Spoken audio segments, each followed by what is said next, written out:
Hello friends, કેમ છો બધા? આજે આપણે બનાવવાના છે ફ્લાવર અને વટાણાની ભુરજી. તો આ મેં વટાણા લઈ લીધા છે, જે મેં ગરમ પાણીમાં થોડીક વાર બોઇલ કરી નાખ્યા છે. અને ફ્લાવર છે એને મેં ઝીણું ઝીણું ખમણી નાખ્યું છે. આદુ મરચાં લસણની પેસ્ટ છે એને પણ મેં ખમણી નાખ્યું છે.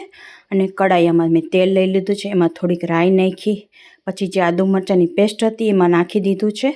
અને એમાં હળદર મીઠું નાખી દેવાનું ને થોડીક વાર હલાવી દેવાનું. પછી એમાં તો મેં થોડુંક મરચું નાખી દેવાનું, પછી થોડીક ધાણા જીરું નાખી દેવાનું અને એને હલાવવા દેવાનું.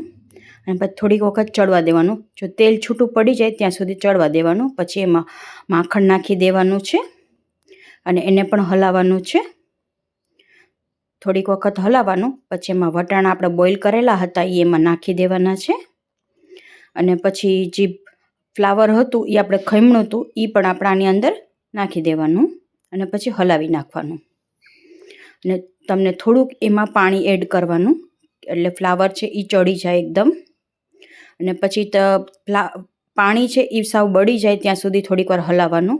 અને પછી એકદમ સાવ તેલ છૂટું પડી જાય એટલે તમારી ભુરજી રેડી છે. પછી આપણે એક બાઉલમાં કાઢી લેવાની છે.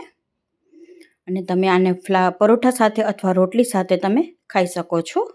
અને ઉપર છે એ થોડુંક છે ને મલાઈ નાખી દેવાની, એટલે એનો કલર છે ને એ સારો આવી જશે.